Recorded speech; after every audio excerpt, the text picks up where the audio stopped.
Okay. How's everybody? Can you hear me all right? We're getting ready to start in about 1 minute.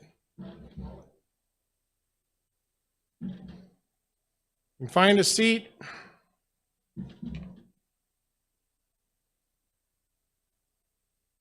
That includes speakers. Be ready. No pressure.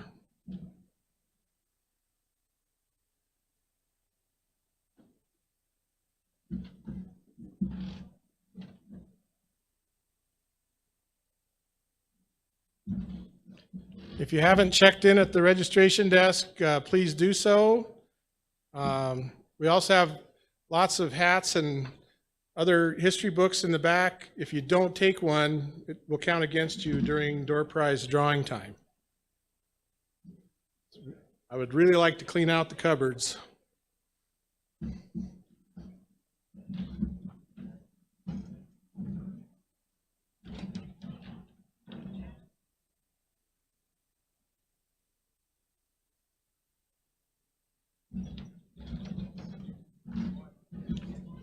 Gary Stevens or Carla Harper, are you here? If you are, please report to the registration desk.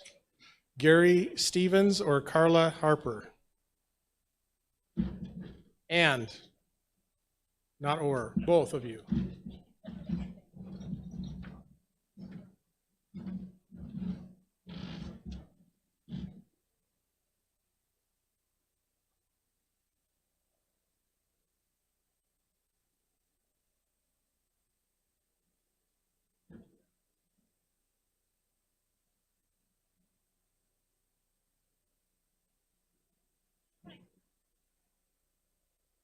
Okay, we're going to start at 1 minute early. My name's Tim Velder. I'm with the Marketing Communications Department here at Powder River Energy. We will, now that everybody's seated, we'll have everybody stand. We'll do the Pledge of Allegiance. I pledge allegiance to the flag. United States of America.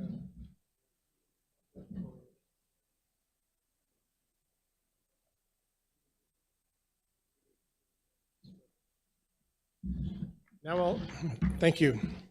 Now we'll have Jim Baumgartner come up for the invocation.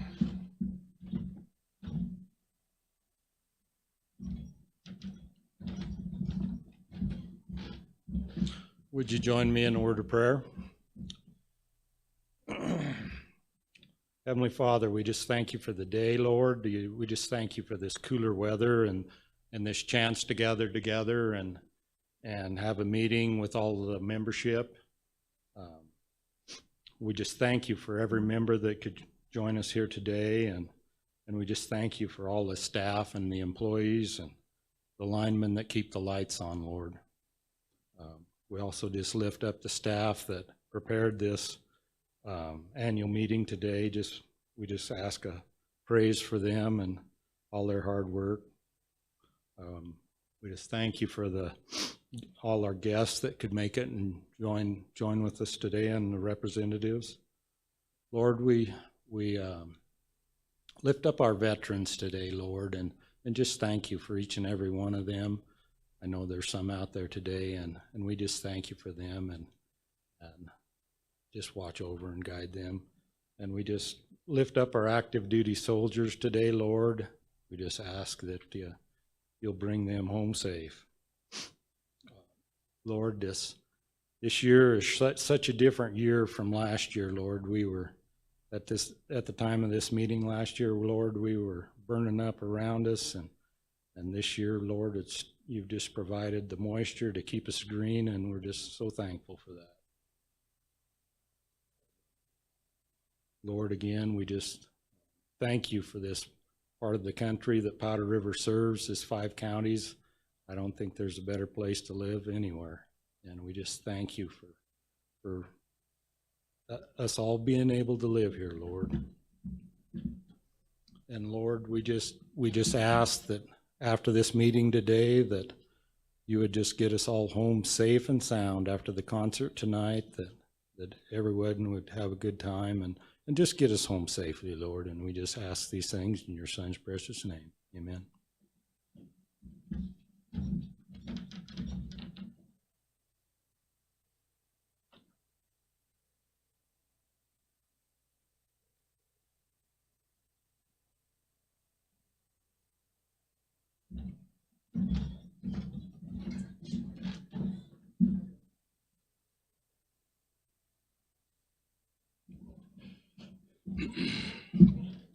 Good morning, everyone, and I'd like to welcome you to the 80th annual meeting of the Powder River Energy. I'm Jim Purdy, the president of the board of directors. If there are no objections, I will appoint Stephanie Probilski as the recording secretary for this meeting. And at this time, I'd ask Kara Ellsbury to give us a report on the quorum and proof of meeting notice.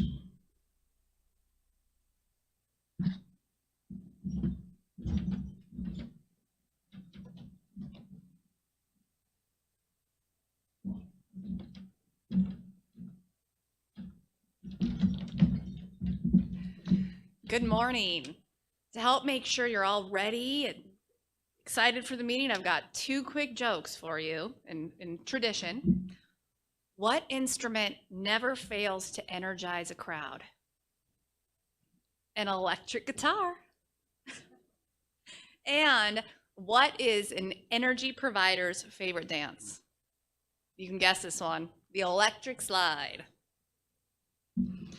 All right, with that, I'm pleased to announce that we do have a quorum.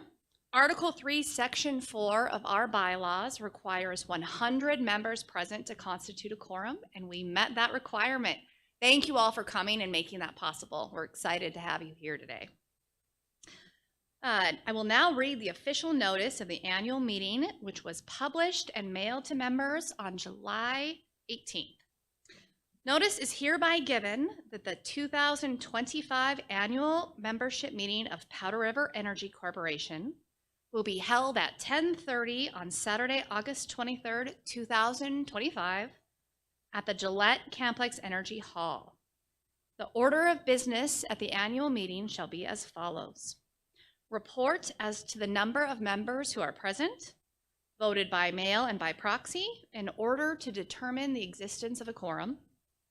Reading of the notice of the meeting and proof of the due publication or mailing thereof or the waiver or waivers of notice of the meeting. It was clearly written by a lawyer, but it wasn't me. Approval of unapproved minutes of previous meetings of the members.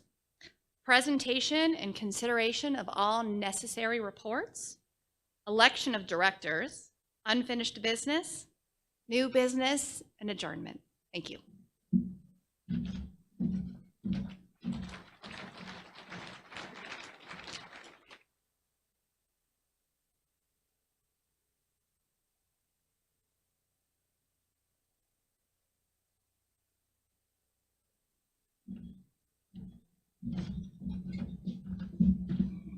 All right, thank you, Kara. At this part in the meeting, if anyone who has not cast a ballot should do so right away, and that would be right after you came in the door over here. I'd like to introduce our other board members and their spouses today. Vice President Philip Habeck and his wife, Jeannie. Secretary Treasurer Jerry Geis and his wife, Gwen. Tyler Pertz and Tony Schwartz and family. Sorry. Mike Losia is with us. Ty Miller and his wife, Briley. Jim Bumgardner and his wife, Shelley. Mike Helvey and Karina Schwarzinger. Paul Baker and his wife, Kelly. Clay Branscombe and his wife, Diana.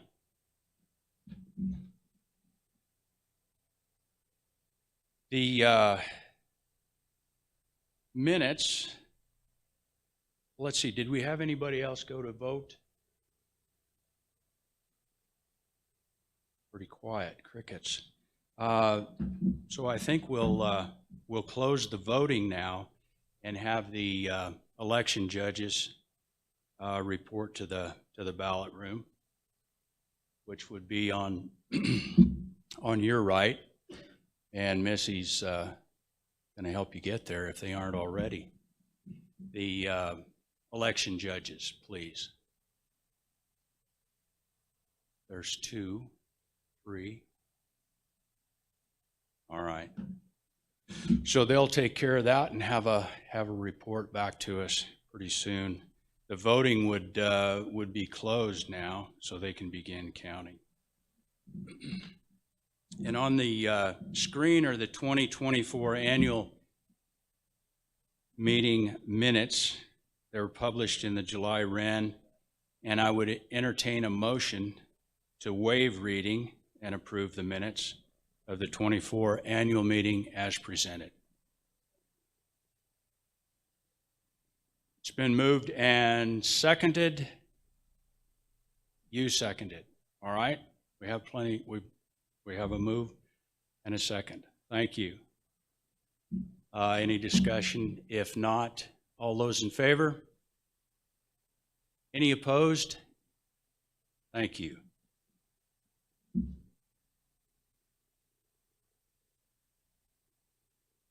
The nominating committees for Campbell County, Mike Schober, Jamie Tarver.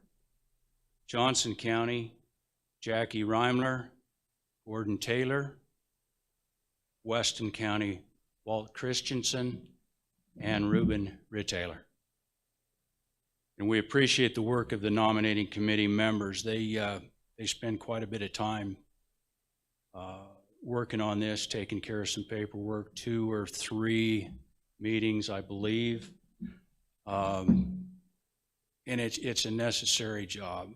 We do appreciate all of us that are up for election. For Campbell County, well, we have, let me get my candidates here. Campbell County, Jerry Geis and Dustin Roush. Johnson County, Jim Purdy, Carlin Knudsen. Weston County, Ty Miller and John Tidyman. And if counting. So I would hereby declare that the 25 annual meeting election and election voting be closed. Our election judges, which are also volunteering with some, we need one. Hang on just a minute here and we'll.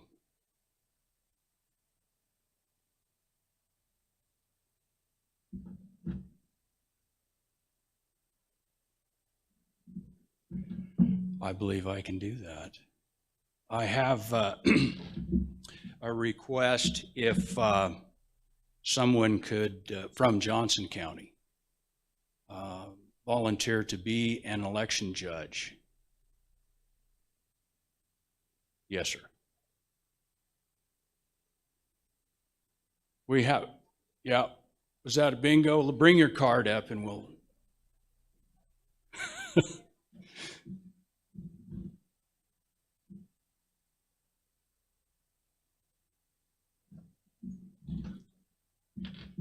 Craig, thank you. Craig Wetterland from Johnson County is going to go in there and help. See, Johnson County, Philip.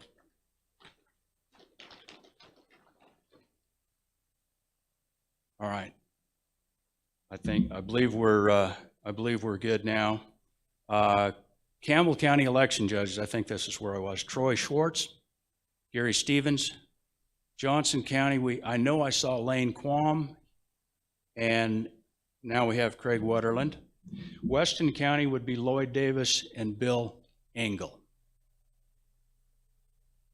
So when they finish with that, and a little later on in the program, we'll have some results.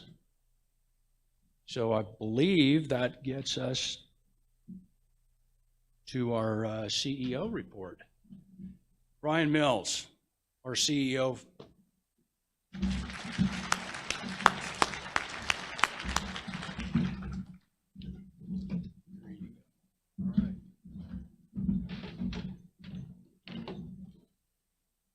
Thank you, Jim.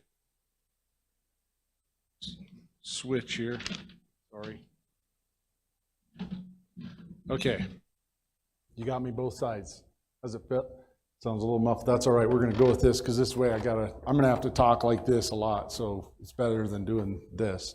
I'm going to start with a few more introductions in the room that we have. So before we get too far down the road, part of the system inside of Wyoming is we have a public service commission that oversees all the utility different dynamics, and then on the side of that is an organization called the Office of Consumer Advocacy, and so they partner with the PSC or with the utility as far as managing the discussions and the proceedings inside of the state. And so with us today from the OCA we have two, is the administrator Anthony Ornelas, and Justin Ballard is also with him.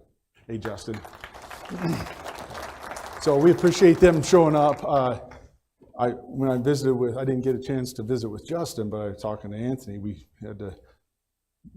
I was talking to Anthony, Justin's from the right area, so we had to pull him over to the meeting. His mom's cooking might have kept him from this meeting, but Anthony pulled him by the ear, said you had to show up. So no, I made that all up, but. Also with us is a couple commissioners, John D. Davis from Cook County, and also from Cook County is Bob Latham.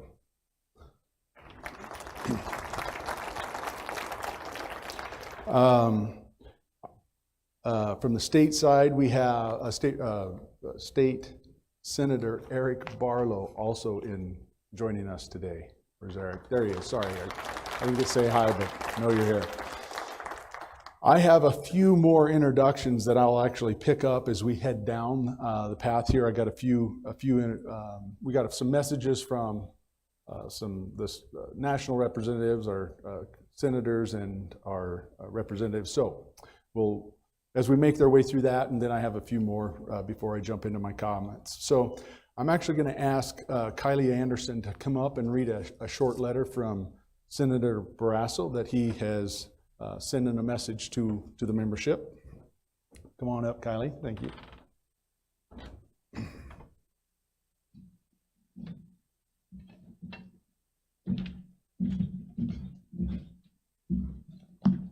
Hi everyone, my name is Kylie Anderson. I'm a field representative for Senator John Barrasso. I'm up in the Sheridan office. Unfortunately, Senator Barrasso was not able to make it today, but he did send me with a letter that reads, "Dear friends, greetings to everyone at Powder River Energy Corporation's annual meeting in Gillette. I want to share my deep appreciation for the great work you do to power homes, businesses, and the economy in northeastern Wyoming. When I joined you for this meeting last year, energy policy was in a very different place. The previous administration was using every tool in their toolbox to shut down American energy production.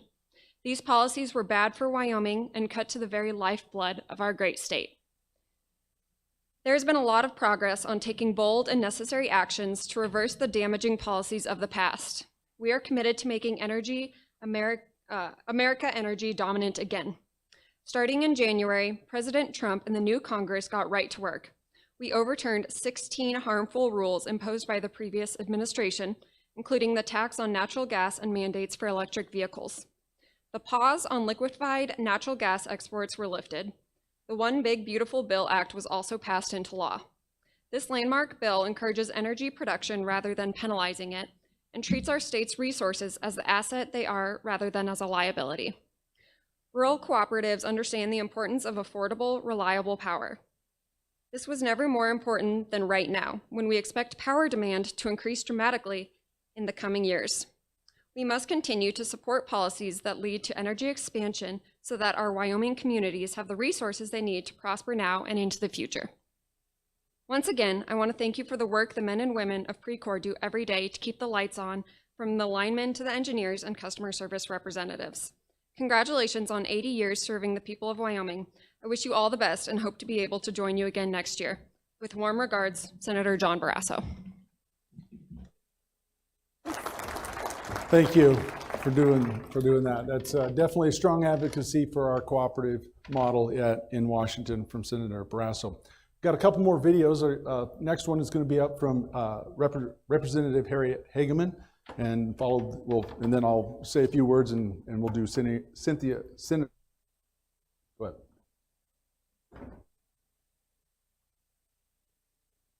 Good morning, everyone. It is an honor to join you virtually today as you celebrate the 80th annual meeting of Powder River Energy Corporation. 80 years of service is no small achievement. Precorp stands as a powerful example of what it means to be a by the people, for the people organization. You have gone beyond the typical role of a provider to become a true partner in our communities. You keep the lights on in our homes, barns, schools, and businesses with over 12,000 members supported. Just as importantly, you power our communities with your values, service, reliability, and neighborly care. Through numerous programs, you have demonstrated a cooperative can be responsive to community needs, invested in our youth, our veterans, and our most vulnerable. I especially want to commend your work in tackling real challenges here in Wyoming. Whether that is donating to food pantries, supporting emergency services, or offering scholarships that give Wyoming kids the tools that they need to succeed right here at home. You play a vital role in Wyoming's economy and energy future. Our state is blessed with an abundance of natural resources, and we know a strong energy sector means strong rural communities. That is why I continue to fight in DC for policies that reflect Wyoming's long-standing leadership in energy, and I push back against burdensome federal regulations. Whether protecting our coal and gas production, supporting cooperative innovation, or ensuring grid reliability, I will always stand up for Wyoming's energy producers and the people they serve. So today, as you gather to celebrate, know that your efforts are not just noticed, they are deeply appreciated. Congratulations on 80 years of service, and thank you for being such a steadfast and powerful partner to our great state.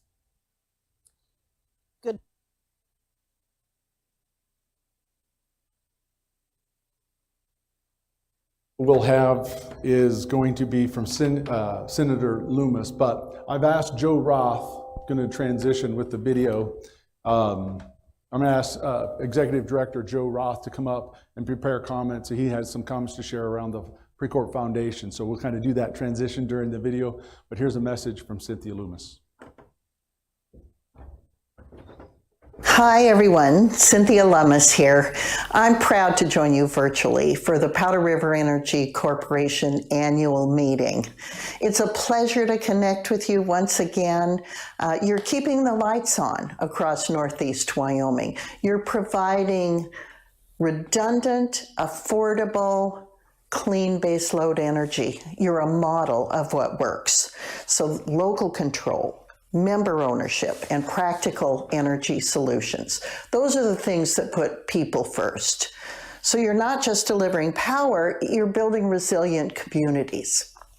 As Wyoming Senator, I'm working closely with Powder River Energy and other Wyoming energy leaders to protect what we do.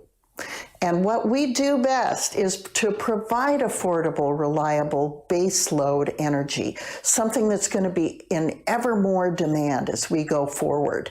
You know, I met with some of the providers of artificial intelligence last October out in Palo Alto, California.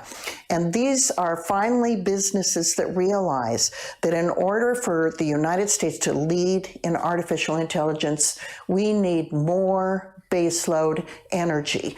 They're not embracing DEI anymore. They're embracing wherever we can get baseload energy. They know the coal is providing over 20% of the energy in this country right now, and that we can't get by without it. So we have to push back against one-size-fits-all federal regulations.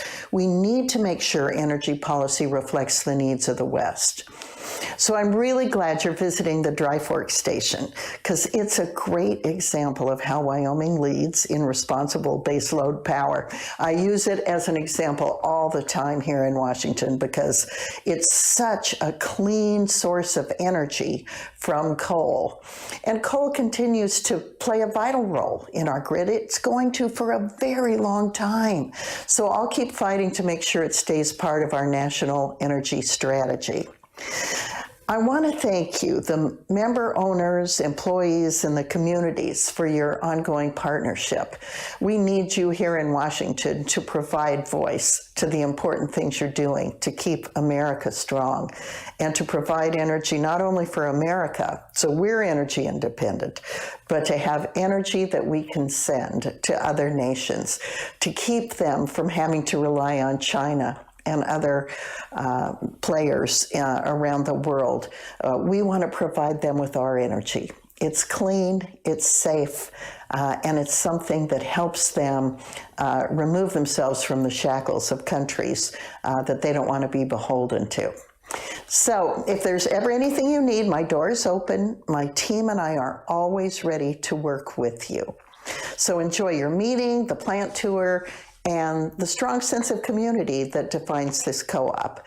And thanks again for all you do for Wyoming.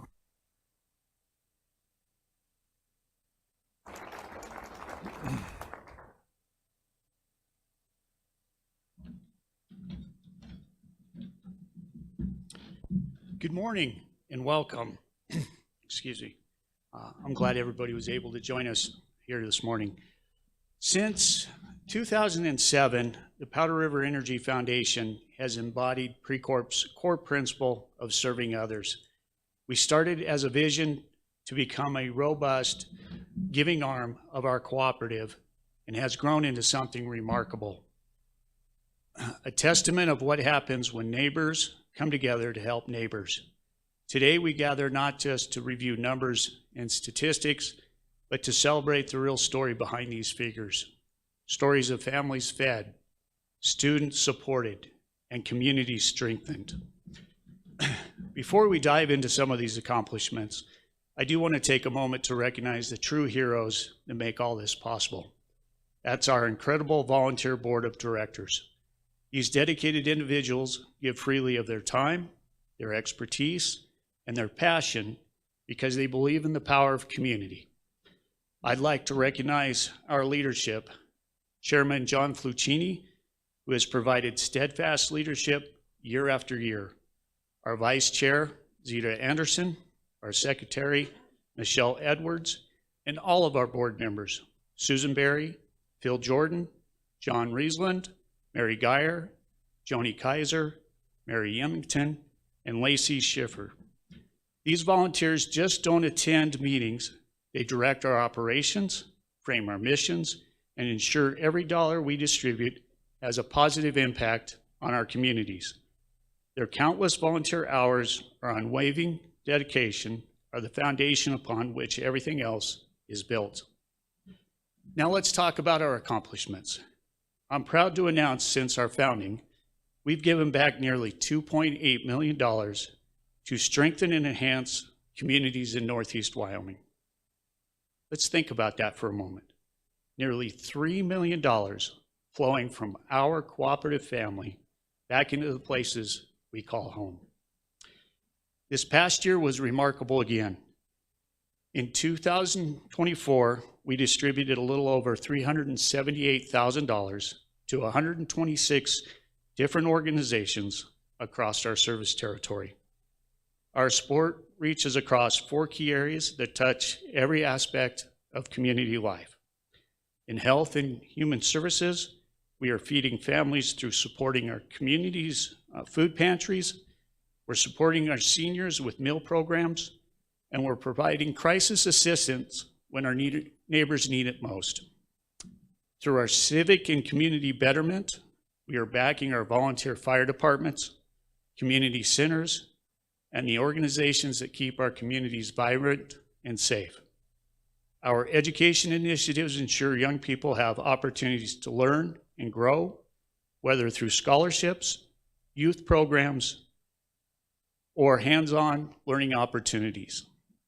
We celebrate our heritage through our culture and arts programs that preserve our cooperative way of life.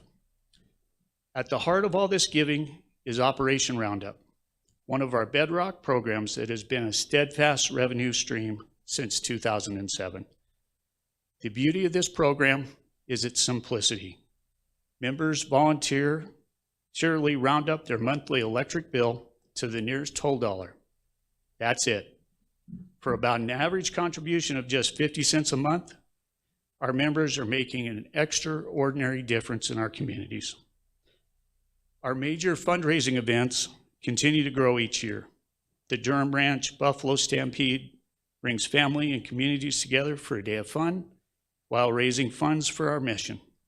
Our Lineman Scholarship Raffle specifically supports the next generation of electrical workers who will serve our communities for decades to come. And our Foundation Golf Scramble provides the perfect opportunity for businesses and individuals to connect while supporting a great cause. But it's just not about the money we're raising. It's about the lives we touch. When we support the Food Bank of Wyoming, we're ensuring that no family in our service territory goes hungry. When we back the volunteer fire departments, we're investing in the safety and security of our neighborhoods. When we provide scholarships, we are giving our young people the tools they need to build successful lives right here in Northeast Wyoming. As I close, I want to return to the foundation of this success, and that's you, our Precorp members. Every single accomplishment I have shared exists because of your generosity, your trust, and your participation. Whether you're an Operation Roundup participant, an event sponsor, a volunteer, or simply someone who believes in the mission of our foundation, you are the reason we can make profound differences. The Operation Roundup's participants who trust us with their spare change month after month, businesses and individuals who sponsor our events and support our fundraisers, the community partners who work alongside us to identify needs within our communities, the volunteers who give their time at events and serve on community committees. Every one of you embodies the cooperative principle of serving others. This is what cooperation looks like in action. This is what happens when we remember we're stronger together than we ever could be alone. Together, we're not just powering homes with reliable electricity, we're providing hope, opportunity, and community strength across Northeast Wyoming. The nearly $2.8 million we've given back to our communities represents far more than dollars and cents. It represents meals served, emergencies weathered, dreams pursued, and communities strengthened. It represents the very best of who we are as neighbors, as Precorp members, and as residents of this beautiful corner of Wyoming. So this morning, as we celebrate another successful year, I want to say thank you. Thank you for your trust. Thank you for your generosity. And thank you for proving day after day, when we work together, there is nothing we can't accomplish. Thank you.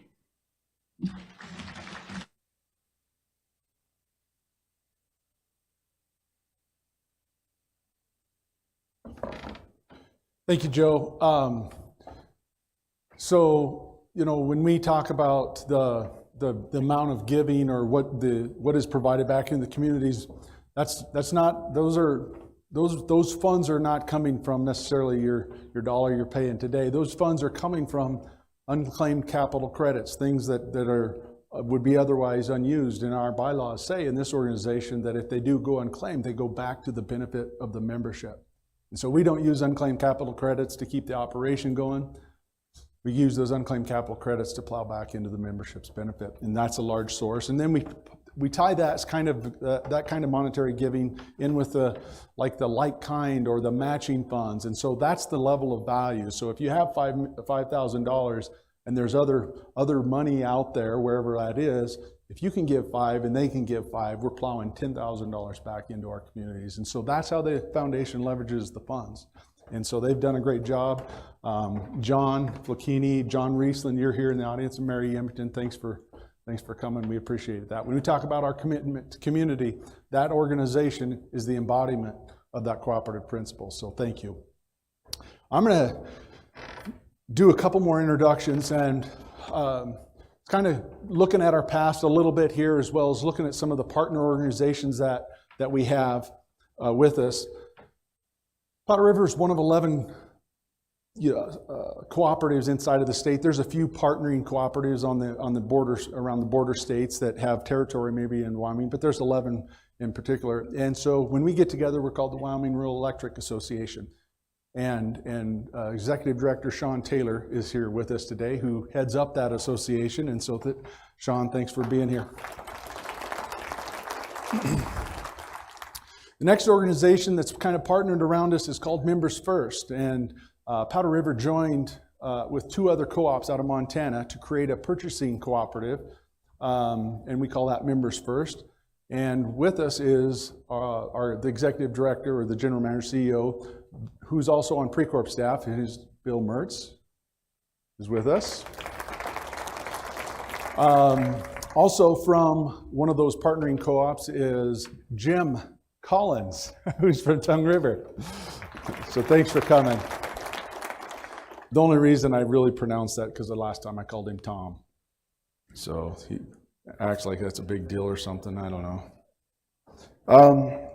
Another partner organization that we have in the cooperative model is we partnered to create an entity to manage the generation and the transmission of our energy. And so that organization is called Basin Electric.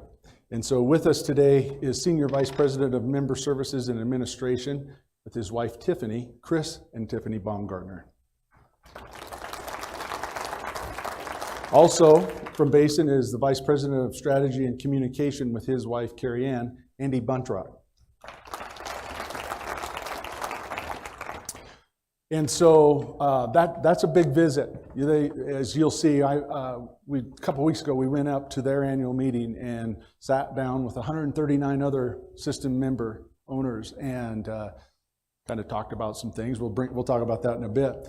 But they showed a video about Basin Electric, and I asked if we could get a hold of that. I thought that it did a really nice job kind of putting into perspective the nature that Basin Electric has for us and serves on your behalf as well. So if you could play that video real quick.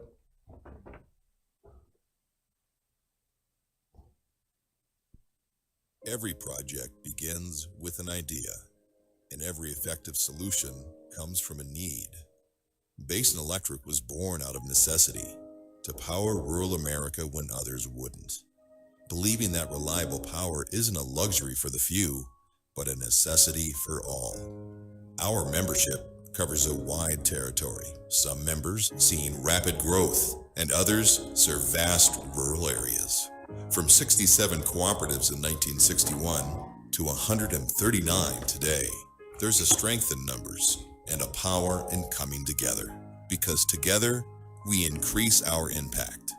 Progress is necessary to maintain reliability and resilience for our communities. Where others see risk, Basin Electric sees responsibility.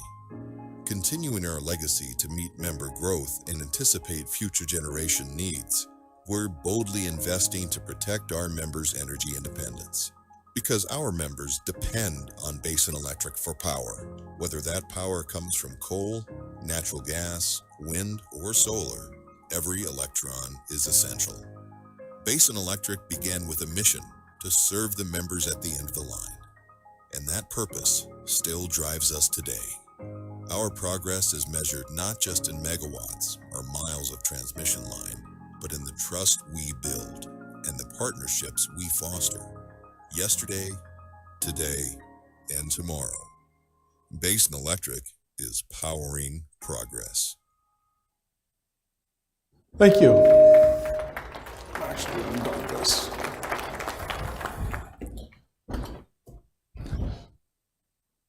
So, I thought I fixed it. Is it good? So, this is our 80th annual meeting, and the last time we had a celebratory anniversary meeting, it was our 75th, and it was right in the middle of COVID.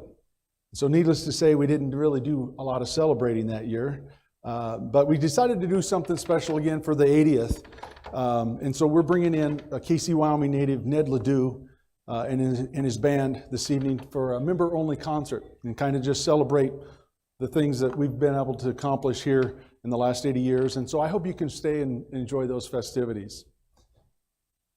I collected a few stats of 80 years ago and just kind of basically used the county seat of each of the 5 counties that we serve. So I'll read you a quick line about each of them and what it looked like 80 years ago. Gillette, Wyoming had a population of 2,200 and was a sheep and cattle ranching majoritively, along with the railroad as far as its community type. In Sheridan, they had a population of around 10,500, and they were more considered the regional hub with strong ranching, a few small coal mines, some horse breeding and polo, and tourism along with the Bighorn Mountains. Buffalo had a population of 2,800. They were strong cattle and sheep ranching community, lots of service and supply business supporting those. The Occidental Hotel, made famous from the late 1800 cattle boom, was still thriving. Newcastle had a population of around 3,000 and was more known to be a railroad hub, being it was the division point of the Chicago, Burlington, and the Quincy Railroad. Also had a little coal and some oil industry going on at that time, with the typical Wyoming ranching background as well. And lastly, Sundance had a population of around 1,000. Not much different, really, but was mostly very rural ranches with a little bit of logging in the Bear Lodge Mountains. I found that kind of interesting. It was just kind of looking back. And so just kind of a time capsule moment as far as the last 80 years. We put together a video just to talk about pre-course past and commemorate some of the things we did. But before I do that, I'd like to recognize any former employees or board members that are here with us. If you would please stand so we can kind of get our eyes on you. You're past, you're part of our, Bob Bergani is around here somewhere. There he is. Hey, Joni. Is there anybody else? All right. And Mr. Wagner's here on behalf of his father. So let's show that video real quick and I'll keep it rolling.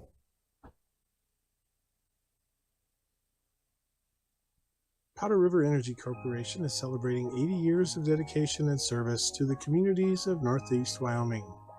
This journey began with the electrification of rural America, transforming the lives of countless families and businesses. In the early 20th century, cities enjoyed the conveniences of electricity, but rural areas were left in the dark. However, the establishment of the Rural Electrification Administration, or REA, in 1935 marked a turning point. Visionary leaders like President Franklin D. Roosevelt championed the cause, believing that electricity could vastly improve the quality of life in rural America. The Great Depression and World War II delayed this progress. In northeast Wyoming, the journey was challenging. Sparse populations and pessimism among ranchers made it difficult to meet the REA requirements. But determined individuals like Ben Coors and Leland G. Landers refused to give up. They organized community meetings, rallied support, and formed Tri-County Electric Association and Sheridan Johnson REA. The road to electrification was fraught with obstacles. From securing loans to building infrastructure, the early members and organizers faced numerous setbacks. Yet, their perseverance paid off. By the late 1940s, the first lines were energized, bringing light and hope to rural communities. The impact was profound. Electricity transformed daily life, making chores easier and improving safety and health. As the years passed, Sheridan Johnson and Tri-County grew and adapted to new challenges. The 1950s and 60s saw the rise of industrial loads from oil fields, which significantly boosted the cooperative's financial stability. The 1970s energy crisis highlighted the importance of strategic planning and innovation. The formation of generation and transmission cooperatives like Rushmore Electric Power Cooperative and Basin Electric Power Cooperative ensured a reliable power supply. In the 1990s, the merger of Tri-County and Sheridan Johnson into Powder River Energy Corporation marked a new era. This merger of both cooperatives, who are now 50 years old, brought together resources and expertise, creating a stronger and more resilient cooperative. The new millennium introduced challenges like coal bed methane, boom and bust, but the Precorp's strategy, planning, and adaptability ensured its continued success. Directors and managers like Harold Cash, Earl Christensen, E.M. Rennick, L.M. Lorenzen, Olin Rose, Ron Harper, Walt Wagner, and Mike Easley have played pivotal roles in guiding this cooperative through various challenges and milestones. Today, Precorp remains committed to its mission of delivering high-quality electricity and stable rates to its member owners. The cooperative spirit that drove its founders continues to inspire its leaders and members. As Precorp looks to the future, it embraces innovation and sustainability, aiming to provide reliable and affordable energy for generations to come. Thank you for joining us on this journey through the history of Powder River Energy Corporation. Together, we celebrate 80 years of going the extra mile. Excellent. That was a good job. Attaboy, Tim. You know, when I started about 3 years ago, I packed maybe 18 years of being around the organization, but more importantly, I had 120 teammates that I was able to join with to make make a go of the operations. But as we sat down, we knew we were committed to creating a brand of service that was second to none. And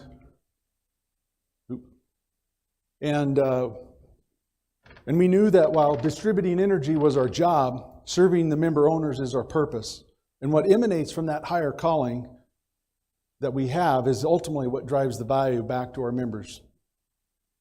As the team and I got started, we sat down with the board of directors and we reframed our strategy for serving you. We've had strategies around, for years, but essentially we needed to own it. And as we sat down with the board, they gave us a line. We had all things on the board or on the page is what we could do. And they said, you know what, let's just simply improve the lives through energy. And I distinctly remember a moment, and I think Jim and I think many of the other board members spoke to it. They said, but can you do it so that you don't ever act like you've arrived? Can you continually improve on that? And so when I worked with staff and we talked about it, we added the words working to improve lives through energy, because we never want to arrive. We always want to improve. But what that looks like is then up to us, the Precorp team. In our conversation with the board and amongst ourselves, there was three things that we continually heard. The first was a member experience. So the team and I decided to put A+ in front of it to remind us of our standard. The next thing we heard, the next common theme we heard was something about rates, how we keep the rates. And so the team and I put great in front of that to embody the measuring stick that you all hold of us. And lastly, in the continual changing nature of our energy industry, we heard ourselves talking a lot about trust and partnership as a means to providing value. And so we put them together to make our third value add to our membership and our strategy, and that is to be a trusted energy partner. In simple terms, whatever we're doing, measured, whether it's day by day, task by task, if it doesn't provide value in some way to one of those three focuses, we got it wrong.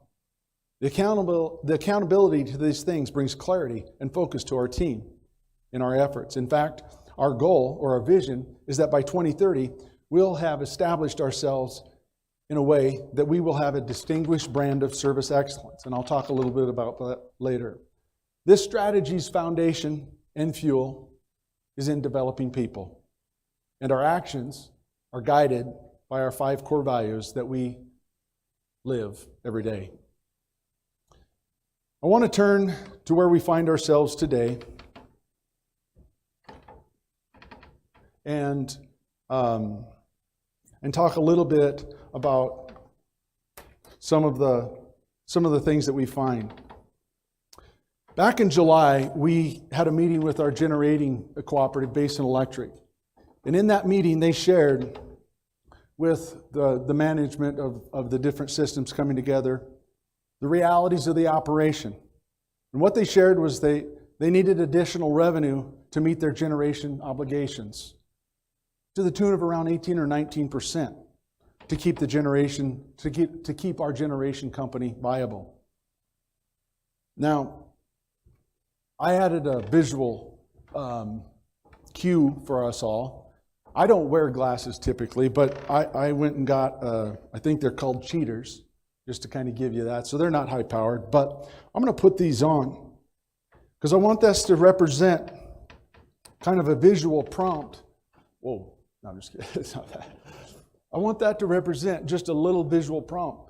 That's our reality, but let's go in and let's study it. Let's put our glasses on and let's take a look and let's get a real look at what's going on behind that.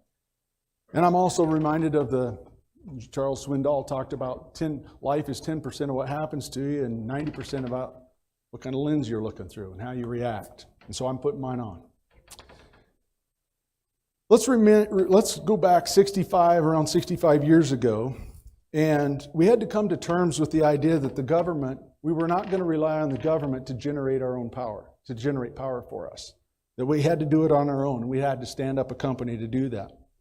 And out came Basin Electric out of that idea, a member-owned, not-for-profit generation and transmission company. So we can essentially the reason for that design, so we would maximize value back to you, our member owners, and the different respective system members. When these members created it, they made a promise to stick together and to ensure the viability of this organization, again, for the benefit of all. And just like every other business you probably are involved in, there's seasons of stress and there's seasons of success. But sticking together is critical. Now, complexities of sticking together. Heidi and I are in business together. And it's relatively easily, you use your own relative in that, it's relatively easy to make a decision. And let's be honest, most of the decisions that we make around business are centered around the different emerging needs we have and our risk tolerance. Now, I'm the last of 8 children in my family, and I have recently had the experience of being a 1/8 member of another family entity. And it's fair to say there was some challenge in making decisions, simply because of the different types of needs, but certainly the risk tolerance that was at the table. Now I want you to think about a family of 139. 1, we all have the same need. We need energy. And 2, we understand that economies of scale provides high value. And so there's a dynamic that gets situated in this where we all need the same thing, but we run up against the challenge of a scaled organization meeting my specific need while serving all the rest. Sure, I suppose if we stayed small without the economy of scale, we probably would be a distant memory. So if that's the case, how would you like your economy of scale? If this is how we're going to have to do it, would you like that with Democratic representation or would you like it without it? I'll have mine with it, please. And so Precorp has grouped together with other cooperative systems, and we have a representative voice to help guide this economies of scale generation and transmission organization. Challenging, no doubt, but it's ours. So here's what we discussed in terms of what was causing this revenue requirement. First one is regulatory, and there's several, and I'll probably hit 2 or 3 here. The first one was regulatory requirements. If you're going to generate and transmit energy in the United States, you have to follow rules. All intentioned for the safe and reliable power, delivery of reliable power. The current state of those regulatory requirements insists that basin construct or otherwise procure additional baseload generation. Couple that with just the member demand. In the video, I don't know if you saw it or remember it, but they span 9 states, a 1/12 of the landmass of the United States, or 12%. And you can imagine the different type of needs that each of these the diversity of need, the amount of need, and so managing that, it's creating some, basically when we partnered with them, we said we'd stick together if you promise to give us energy. And so essentially they're trying to meet the promise they committed back to us because we said we'd stick together. And so while there's load demand here or maybe load demand down here or whatever, we're in it together because in the long run we win. Just a couple facts before I leave that. When they showed us some statistics about just generating load, and on average, so they've been at this 65 years. On average, right now, the cost of a kilowatt for them is about on average of their current load or their supply is about $800 a kilowatt. The last major baseload generation they had was in 2012, just down the road. Now they've added some and they've contracted some and they've got more load coming in, but at that scale and at that type of load. And so as they evaluated the demands, I mean, they looking at how we manage it. They're looking at the Bakken and the different traditional loads that we've all seen and accustomed to in growing our regions and our communities. And to meet those demands, they're looking at to generate to build an electron today is a little over $2,800. And just what has happened in the last 12 to 15 years just in trying to do business. Now, that's nothing new to you guys. You try to buy a tractor with green paint or any kind of paint. Think about it 15 years ago, right? And so this is not a new thing, but when you're talking at the size and scale of Basin Electric and a power generation station, and we're moving from $800 on average, what we have right now, to even if we could build one, it's going to be $2,800. That's creating some tension and some risk tolerance and some member needs, right? And you can kind of manage that. I got another visual prompt. My sister wears these. I always thought I'd make fun of her. You can make fun of me, but these are a set of sunglasses. And I want these to represent how we're going to look at this, how I'm going to look at this, how Precorp is going to look at this. Here's the deal. Our generation company needs 18% more revenue just to maintain viability. Thank goodness for that economy of scale with a Democratic representation. We asked them, when we talked about it initially, we asked them to consider a more modest stepped approach in achieving our needed revenue target. Let's just not throw 18% at our members and see if they can chuck it. So in August, they came back And with an approach that started down their needed revenue requirement path, they said, let's start with 9 to 10. Now, they don't practice shock and awe retreat tactics. We're sitting at the table. We know exactly what they need. They need 18%. We're going to start with 9 or 10. They also committed to a more communicative process between us going forward so that when we had to implement the remaining revenue requirements needed, we would have plenty of heads up and forecasting available so that we could communicate with you, our members.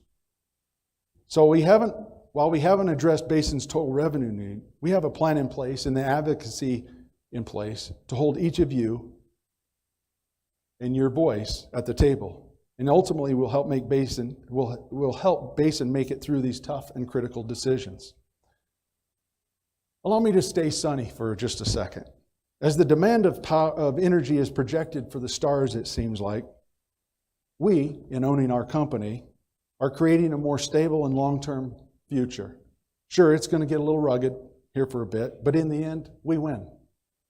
Members back in the early years had the same tough moments, but they invested, and today, you and I stand here as the beneficiaries of those early investments. And the time has come for us to buckle down and stand together and reinvest in each other and our future. The model has proven it works, and because I have these glasses on, I know it will again. Second thing I'd like to visit with you about is kind of where we're going in the environment of the state and how we're, in operating the utility. Let's take a moment. I'll take these off because it's probably not as sunny about what I'm about to say, but let's take a moment and just identify a bigger picture of what's going on. These actually are helping, by the way. I never thought they would, but this is not a bad deal here. This is a little clearer up here right now. We have a state who's lost a great deal of, sorry, I was supposed to flip that. We have a state that's lost a great deal of tax revenue due to the effects of social pressure placed on fossil fuels in this country. We have a vast amount of landscape that provides hope for industry and development to expand and grow. And you couple that with good intentions of our electeds and the mentality that they go in with and says, let's make it better than we found it. Now, electricity is the backbone of development. And we saw in the video, if you take us back 80 years ago, there's nobody, in the early 30s, late 20s or 30s, there's nobody just clamoring to provide electricity. It was you and I saying, let's see if we can put this together and string a line from my place to yours and up to the station so we can get electricity. There's nobody else at the door saying, hey, let's just jump in there. And so, sure enough, we did it. We were successful. And I just kind of give you that time capsule look. Look at us now. Look at all the industry that's in these rural areas that we served. So electricity is the secret ingredient, no doubt, to bring things together, to bring growth.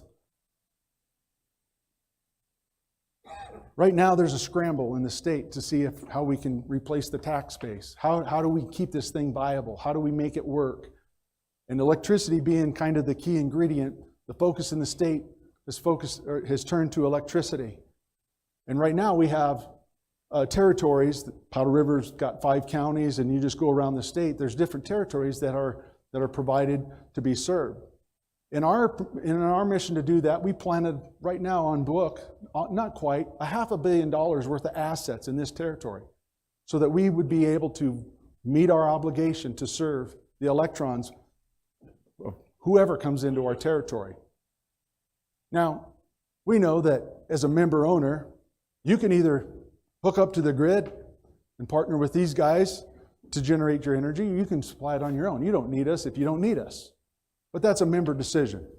That's something you can decide as a member. Doesn't matter if you're a resident or it doesn't matter whatever. You can generate your own energy. But if you're hooking on to the system that we all committed to keep together and running together, you're going to have to kind of work with it. Right now, so members can come into our territory. Right now, we're considering having a member or a potential member come into our territories and then serve a neighbor or maybe 2 or you pick the number 3. We haven't decided where it's going to land yet. Now that's a little interesting because you and I have partnered together. Why? Because economies of scale work. But when you come and you pick out and you have one member serving 1 or 2 members and the system left abandoned, that's disturbing. That creates some pressure, right? And so I think that's a big concern for us, is how the state's going to manage the next generation of utility. Are we going to stay together? Are we going to honor the assets and the commitments that we've made for the last 80 years? Or are we going to start plucking them out and have an electricity done differently that provides value not to you and I, but to that member and a neighbor or 2? And so we got to pay attention to that. I know Sean's doing a lot of work in that front, and we continue to have those conversations. And the legislature doesn't have the right answers. We don't necessarily have the right answer. It's coming together. But as a member owner of a $500 million in plant assets company for Northeast Wyoming, I think it'd be concerning if it starts to degrade because we don't have any way to maintain it. So we've already committed the assets. We've already committed the resources. You guys have done that. And now we need to meet the demand that's coming into our territory. I say this, I mean, I try to remind this as any conversation I have, whether you're a member owner or a voting constituent, any good idea in this state transact at a member level balance sheet. You want tax base? Power costs. Services? What do you do? Because at the end of the day, it comes out of that monthly check that you write. And so the balance in the state is, how do we manage the end impact? They don't want to impose taxes, any more taxes than they have to, but it may come in a form of a higher power cost if we continue to create and antagonize the system that we've had developed that is proven to develop a region and a territory. It's proven. And ultimately, the membership that you guys are and the voting constituents that they're trying to serve is transacted at your level. And how do you want to have that that increased cost? Nothing's a free lunch. It's like, oh, that didn't cost me any more today. It's all going to be a different or an increase or a change. It's a matter of how we manage it. The other thing I want to talk about is just the dynamic in Wyoming is the type of membership that we see. We see this a lot of times, visit with our customer service reps, or just even maybe some disgruntled phone calls that I get coming in. And we talk about the type of member. You would be surprised at how many call in and don't understand what a member owner means. They've came from this state or that state, or from this situation or that other situation. And when we talk about being a member owner, what does that mean?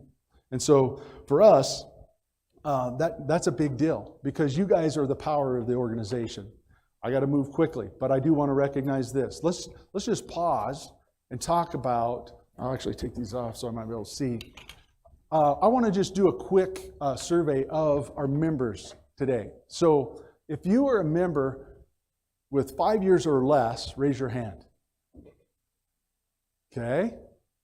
You pay attention to this. This is an interesting experiment I'm doing here. How about if you're a member from 5 to 15 years, or from 6 to 15 years? Okay. How about if your membership holds from 16 to 25 years? Okay, like that. How about from 26 to 35? Amen. There, look at all that. Okay, now we're going to reverse this. Anybody with 35 years of membership or more, raise your hand.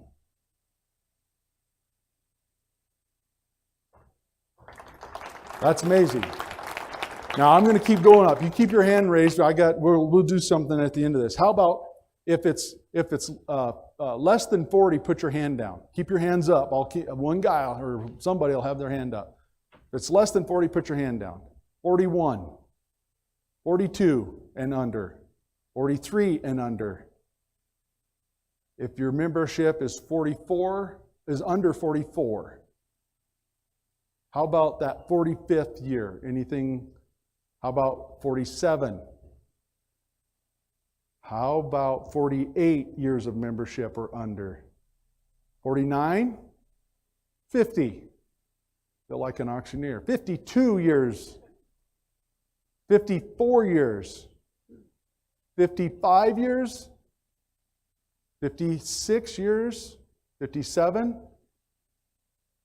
I got one guy raising his hand. I don't know who you are. If you announce your name. How many years is it?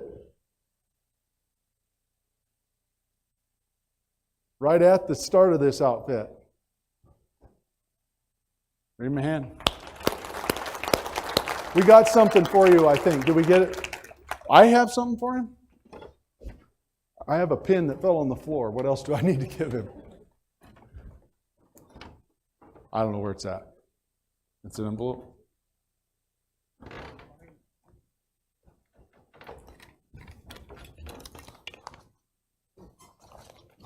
There you go. All right. I'm about done, I promise. Here we go. I'm going to stay sunny, baby. Things that I just talked about. Let's put the lens on. There is a new industry and a development coming to our neighborhood, and they're going to need our help. We've done business in this neighborhood for over 80 years, and we have a good understanding of how it all works. Whether we're serving electrons, whether we generated those electrons or otherwise, they need serviced and they need expertise, and that's what we do. Our future is going to be built on services that we provide, and maybe not so much on the electrons we necessarily produced. Thus, our vision to create a distinguished brand of service by 2030. If you flip over your sheet, you have a copy of our strategy map on there. And best of all, as member owners, it's a good time to be in the energy business.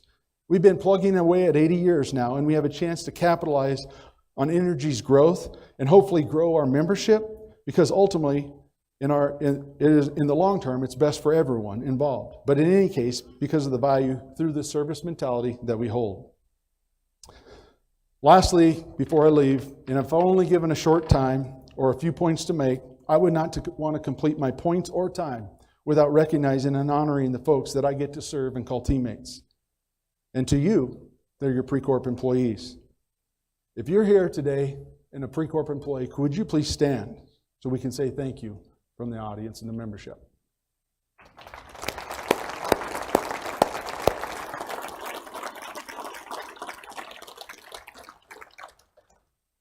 This is how we're going to get there.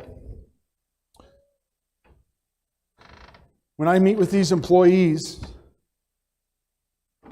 we have a conversation about living our values. We have a conversation about how we're developing. We have a conversation about how we're clear on our roles. How are we getting the job done? And these guys have a lot of pride and a high standard. And I couldn't do it without them. And I appreciate and frankly love each one of them, because if that's essentially how this is able to work.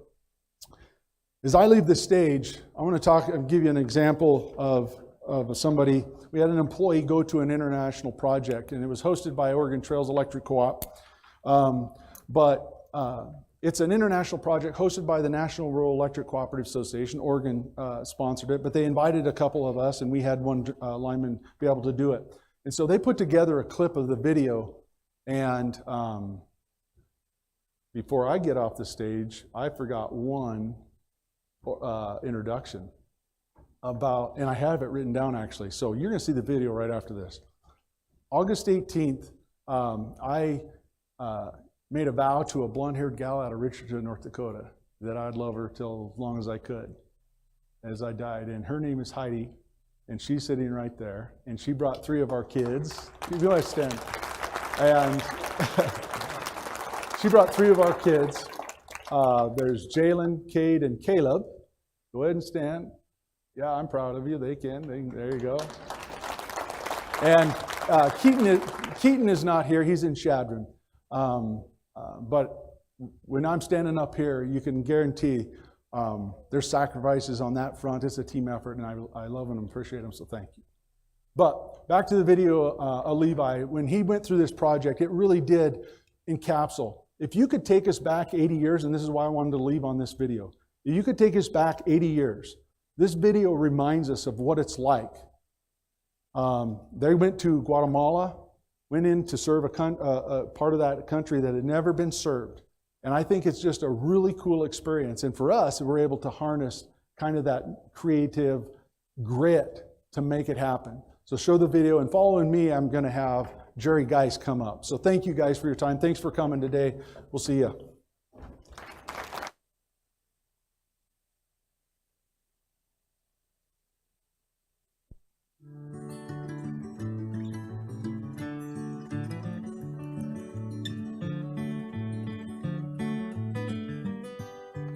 My name is Levi Gossard. I work for Powder River Energy. So day one, getting to see the project and meet some of the villagers. The villagers were a super gracious, hardworking people that were very thankful that we were there. First impressions of the job was realizing how rugged it was going to be and how big of a project that we had in front of us. One of the cool dynamics of this project was putting together 18 guys that had never worked together before, didn't know each other, and adding on an extremely difficult project. And the outcome that came from that was not easy, but it was amazing. I feel like I gained a whole bunch more brothers through this trip. Last day in the village, it was ceremony day. We had a few things that we needed to wrap up in some of the homes. And so we hiked in to the furthest homes and started going through them. And then we'd have the homeowners put the lights on, flip each switch, and check everything to make sure they were good. And that was very impactful for me, watching that, knowing that their lives were going to change, that their quality of life would be better. With all the challenges, I think we were all motivated to push through and get the project done, get the villagers the power that they needed. Leaving the village, I was feeling very grateful to have been a part of the project and to have been able to be in these people's lives for a short amount of time. One of the hardest jobs I've ever been a part of, but at the same time, definitely one of the most rewarding.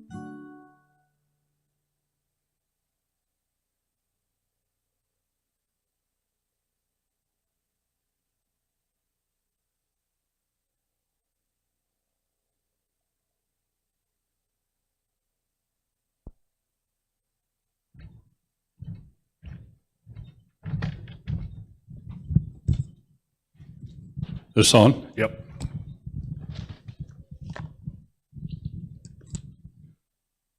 Unlike Brian, I got to have the cheaters all the time.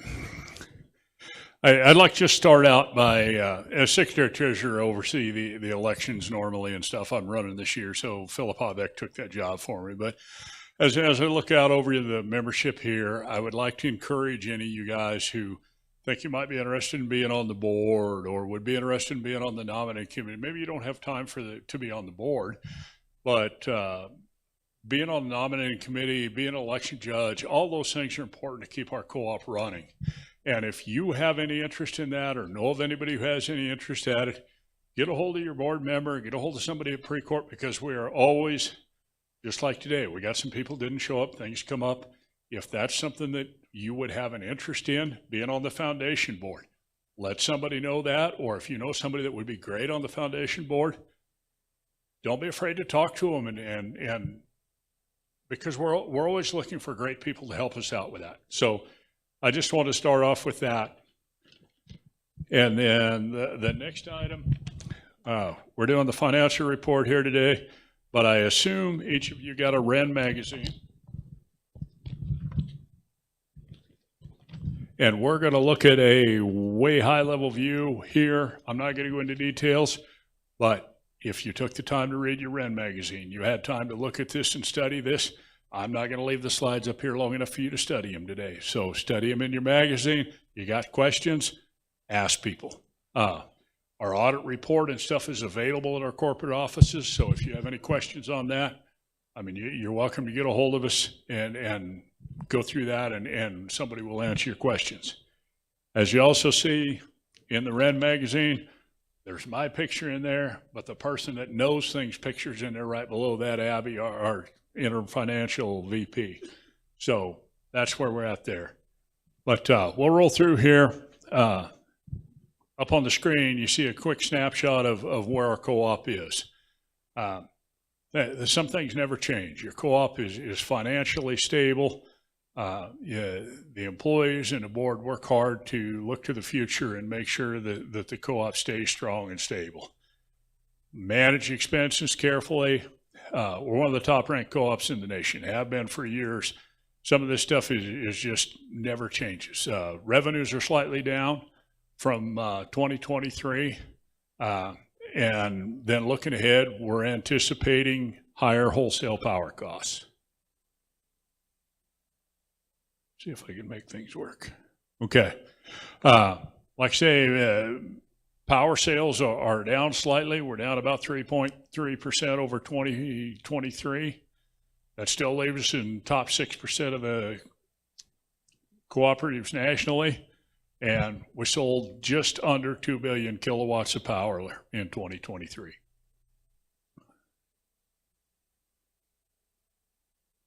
I think we jumped too many slides, but that's okay. Quick breakdown of operating revenue just by class. You know, this gives you a snapshot of seeing where our revenue comes from. Residential, 16%. The big drivers in that are commercial and coal mines and coal bed methane. That's where the majority of our stuff comes from. We're a little unusual in co-ops in the amount of industrial we have. Next slide. Breakdown of our operating expenses.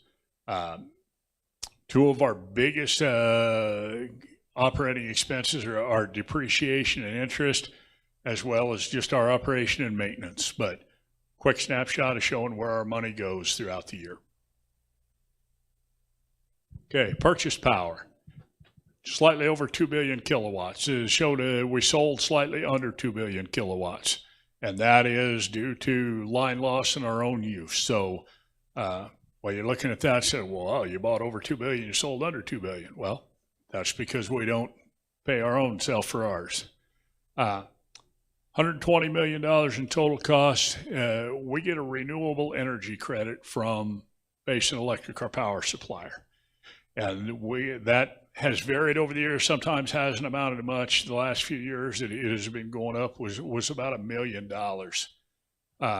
in 2023.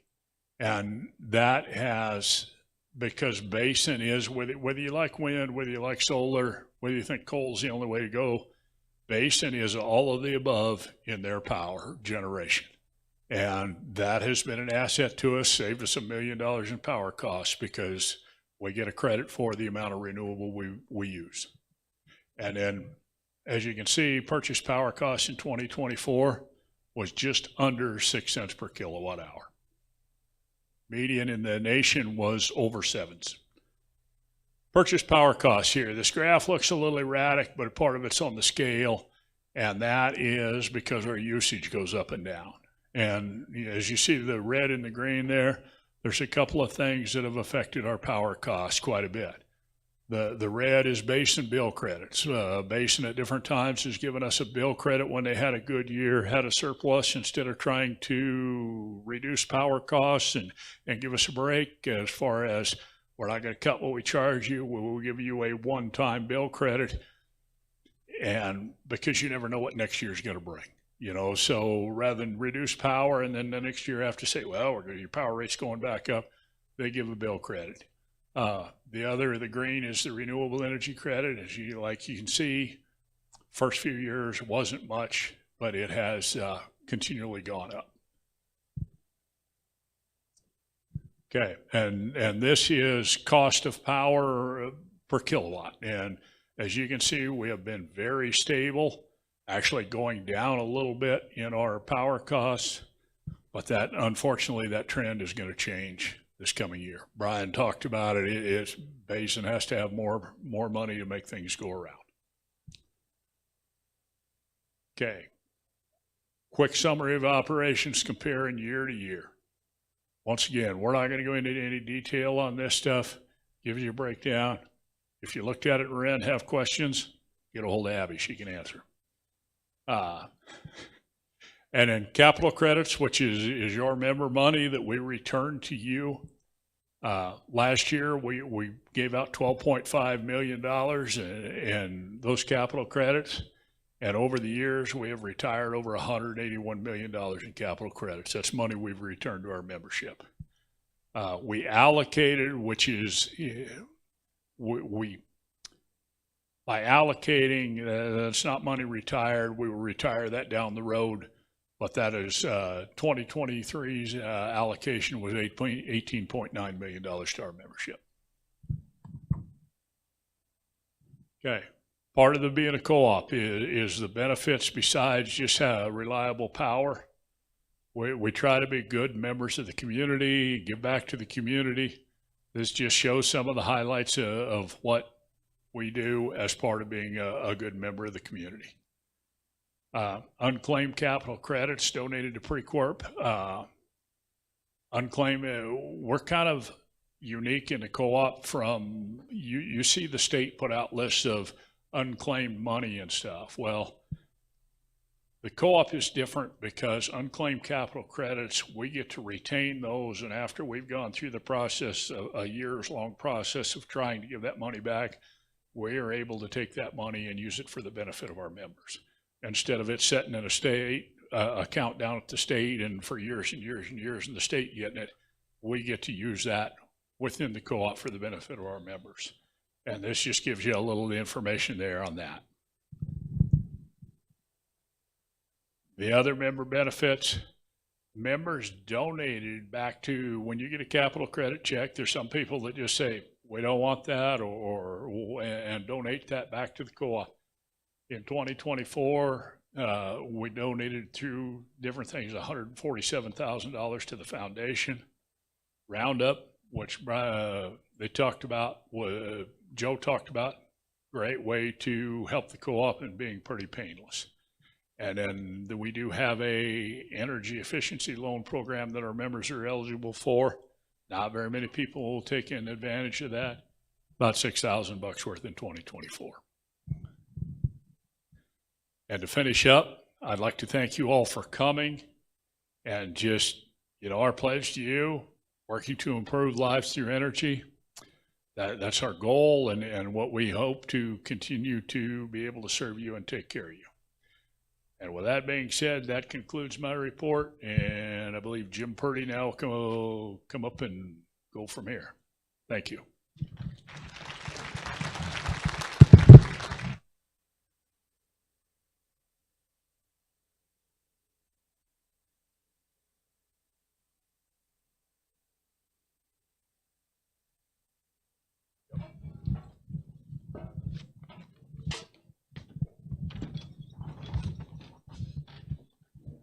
Thanks, Jerry.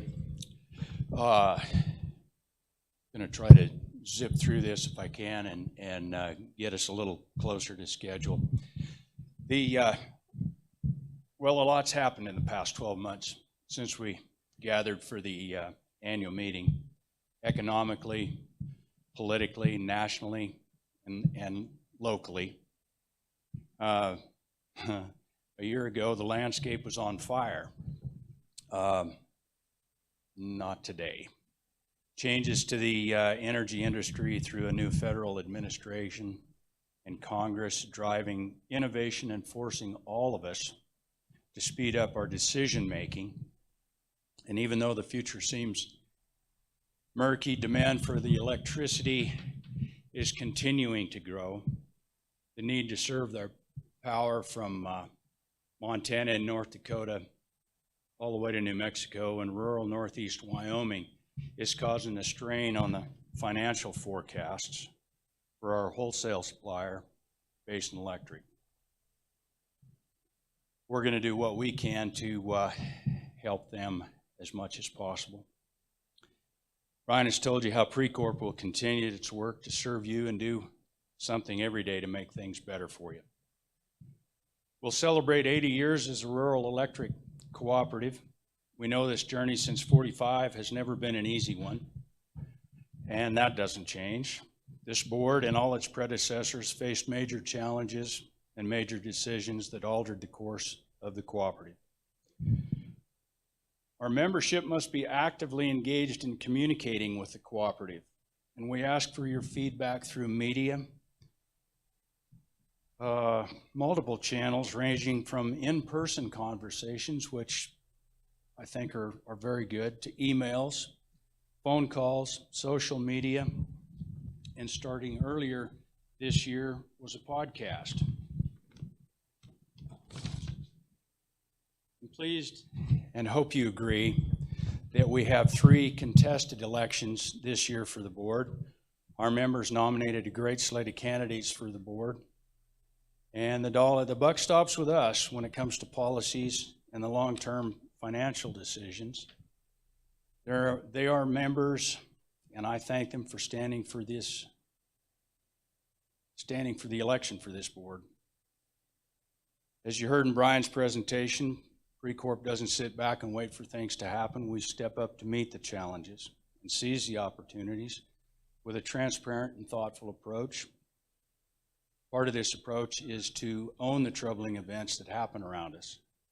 We don't blame them or what's happening or those guys did this or whatever. Instead, we take an I or a we approach, controlling our destiny, implementing solutions, and being an inspiring example to others in the energy industry. We thank all of those that came before us these past 80 years and celebrate the round number of 80 today. And I hope to see you again next year when we celebrate 81. Thank you.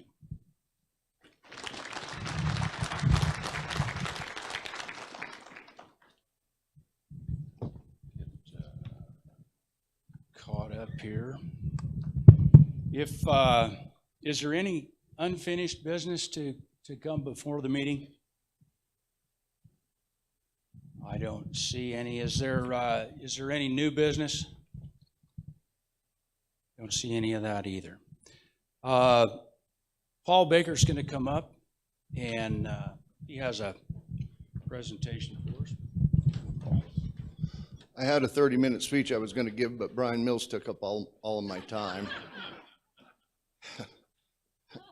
Periodically, we make a selection for the Earl Christensen Award, and we don't take it lightly here at Powder River. And this year, we've selected someone from Campbell County that we believe embodies that. And I spoke to the family. Walt unfortunately couldn't be here today, but I've spoke to the family, and they're very pleased with who we've selected. We've selected Senator Eric Barlow. Eric, if you want to move your way this way.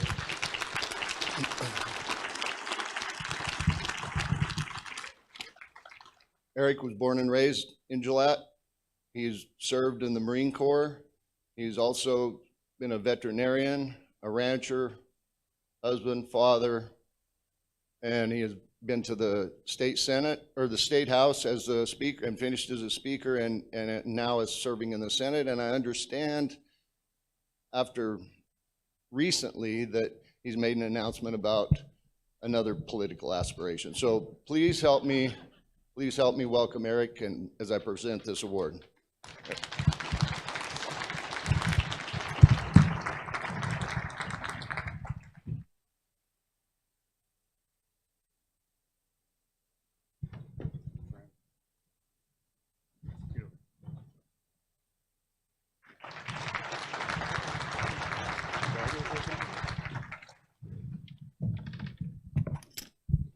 Well, thank you very much.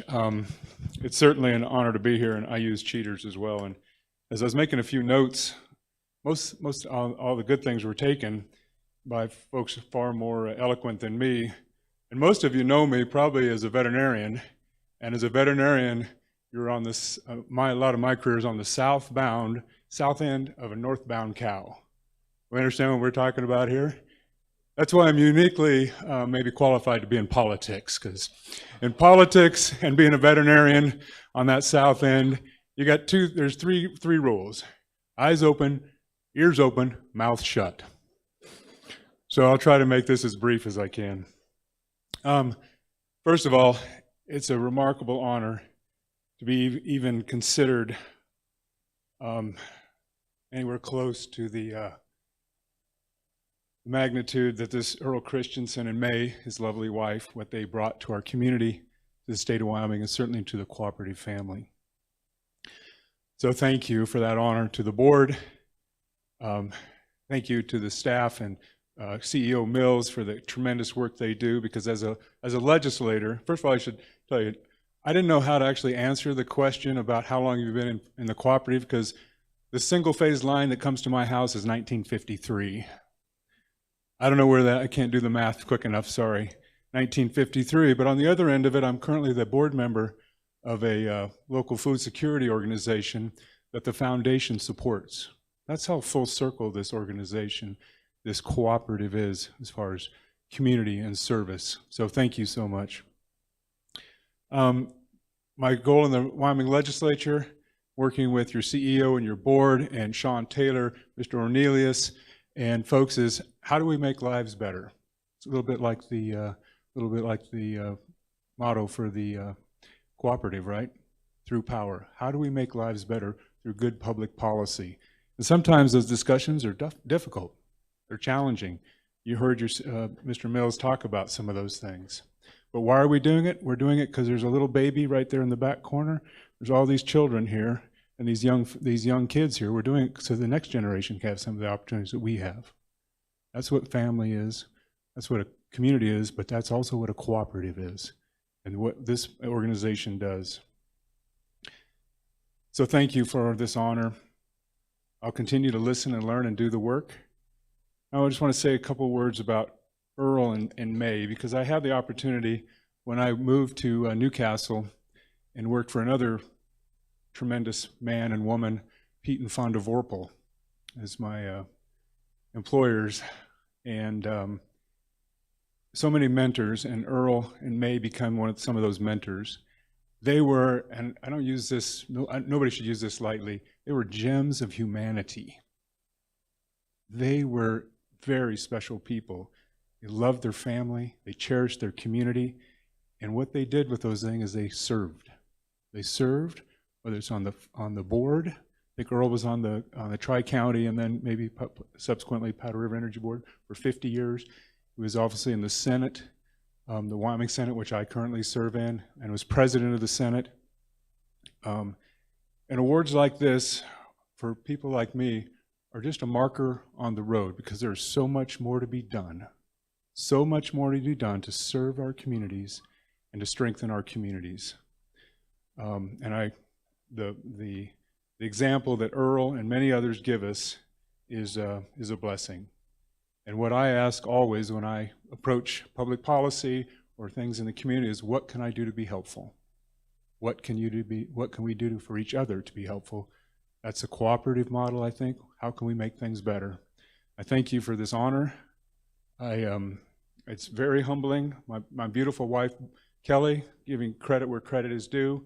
She did not do what May Christensen said when it was suggested that Earl ran for governor. She said, I don't know if it was a quote, but probably not, no Earl. My wife did not say that. So we're off on a new adventure, but for the time being, thank you for this generous honor. Thank you.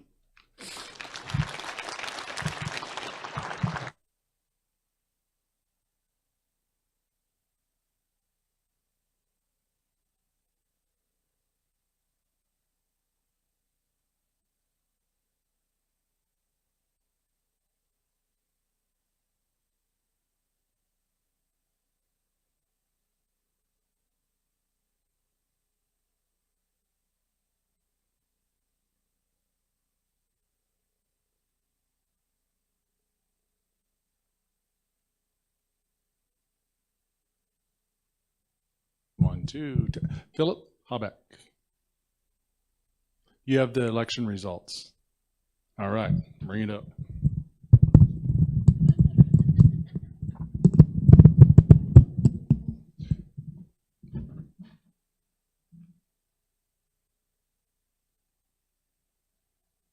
Maybe after him.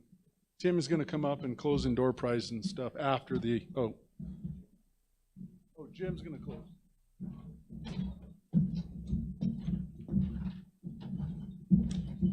Mr. Purdy asked me to go ahead and read the election results. Elected as directors are Jerry Geis for Campbell County, Jim Purdy from Johnson County, and Ty Miller for Weston County. Thank you all for voting and everyone for running.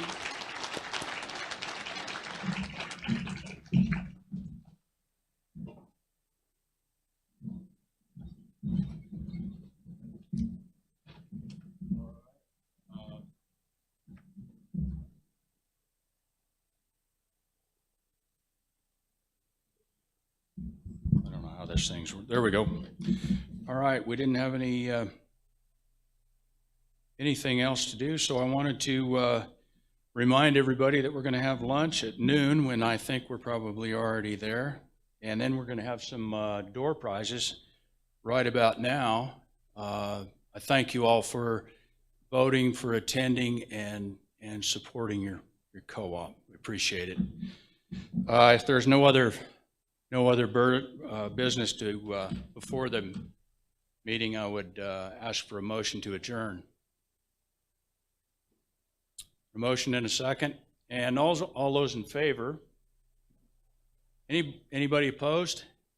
Okay. And I think at 1 o'clock, we're going to do lunch. We're going to do a drawing. We're going to do some lunch. And then don't forget the tour at 1? Okay. Oh, tour's full. Thank you, Jim. The tour is full, so if you're here and signed up for it, 1:30 the bus loads. And 2 o'clock, the lineman will be out doing a demonstration on the demo trailer. It's very valuable information to keep you safe and see how things really work out there. Okay, so let's give a hand to our member service representatives.